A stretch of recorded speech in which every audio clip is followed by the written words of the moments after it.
aí galera, beleza?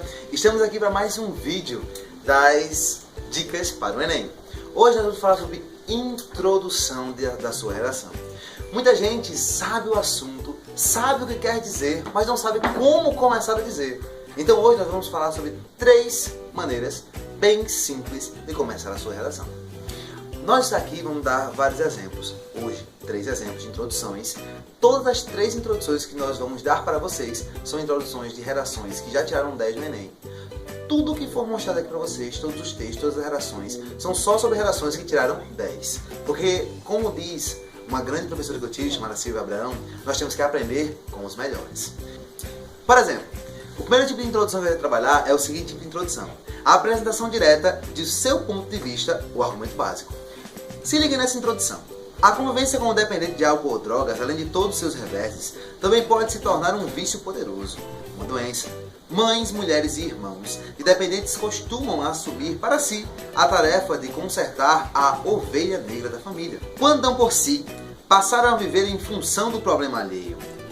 Ora, se comportam como salvadores, ora, assumem um papel de vítima, ora, cooperam e alimentam ainda mais o vício. Quando você apresenta diretamente seu ponto de vista ou argumento básico, você faz uma introdução que vai mostrar o que você já pensa. Você vai colocar ali as ideias que você vai utilizar durante a sua argumentação. Essa ideia, esse tipo de introdução, é uma introdução mais direta, é uma introdução que não tem muita enrolagem, e eu gosto muito dela. O segundo tipo de introdução é a seguinte: a própria indagação do tema, transformando em uma interrogação e eu fazendo perguntas sobre ele. Quando você faz uma introdução que tem as perguntas, é muito importante que você tenha a noção que essas perguntas têm que ser respondidas obrigatoriamente no seu desenvolvimento. Lembrando que uma introdução ela é um parágrafo, é o primeiro parágrafo da sua redação. E para esse primeiro parágrafo ser bonito e ficar organizado na sua folha, ele deve ter de 4 a 7 linhas. Quando você indaga um tema que você quer trabalhar dessa maneira, é muito legal, porque se torna algo intuitivo. Você começa a fazer perguntas e respondendo, e parece que a redação flui melhor. Tem gente que gosta muito desse tipo de redação, porque é meio que fosse um questionário. Ele faz uma pergunta e responde, faz uma pergunta e responde. E isso faz com que o texto ele seja bem interligado. E isso é muito legal. Seguindo o próximo exemplo. Será que existem fatos, não preconceitos, a confirmar a inépcia ou mesmo a inferioridade de certas raças, estacionadas durante o processo evolutivo, a meio caminho entre o animal e o homem? São perguntas, não afirmações. Mas, por que admitiríamos no plano individual a existência de gênios e atrasos mentais e tememos fazê-lo ao plano racial?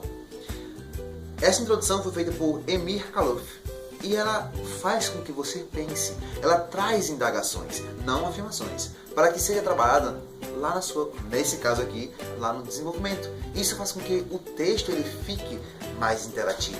Ele faz com que a pessoa que está assistindo, a pessoa que está lendo o seu texto, ela fique mais mergulhada no seu assunto. E essa ideia faz com que você tenha uma pontuação mais alta. A terceira maneira de introduzir um tema que nós temos hoje é fazendo a definição desse tema. Mas Renato, como é que eu vou fazer a definição do tema se eu não tenho um dicionário na hora? Você vai fazer a definição do tema com a sua criatividade. Lembra da criatividade lá do primeiro livro que você vai aprendendo com bons livros, bons filmes, jornais e uma boa turma de amigos? Essa é a criatividade que você vai usar na hora da sua introdução. Observe bem, eu tenho aqui um exemplo. Esse exemplo foi escrito por Thaís Chinelato. Nome estranho, né? Mas ela é muito, muito criativa. Olha só a introdução. Este tema é falando sobre gírias no dia a dia da sociedade. A gíria é um patrimônio comum, é um instrumento de comunicação que parece imprescindível, sobretudo para a juventude. Até mesmo as gerações que a condenavam acabaram por assimilar algumas expressões de maior ocorrência. Ela introduziu o que é gíria, utilizando uma maneira de definir que não tem no dicionário. É a maneira que ela vê aquela palavra. E é aí que está a ideia. É aí que está a pegada que vai fazer com que você tenha diferencial.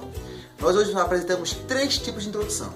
A apresentação direta de seu ponto de vista, o argumento básico. Segundo, a própria indagação do tema, transformando em interrogação ou fazendo perguntas sobre ele. E o terceiro, uma definição do tema a ser questionado. Esses 3 são as 3 maneiras mais fáceis de iniciar uma introdução. Lembrando que você não pode ter simplesmente um molde para colocar a sua redação ali. você tem que ter criatividade. A criatividade é quem manda. Aqui eu dei 3 exemplos, mas você pode fazer a sua introdução de uma maneira totalmente diferente, de acordo com o que a sua cabeça, a sua criatividade pedir. Lembrando que a sua introdução ela tem que ter obrigatoriamente o seu tema e ela tem que mostrar os seus argumentos básicos. Você tem que mostrar sobre o que vai ser falado no seu desenvolvimento. Se a sua introdução não participa de nenhum desses 3 moldes, mas ela consegue ter esses pré-requisitos, então perfeito. Não interessa como você começou a introduzir. O importante é que a sua criatividade seja utilizada. É isso aí, gente. Esse aí foi mais um vídeo das Dicas do Enem. Botem aí seus comentários, digam sobre o que vocês querem ver, matemática, física, química, me deem ideias, que nós estamos aqui para ajudar vocês. Deixe seu like, compartilhem e até o próximo vídeo.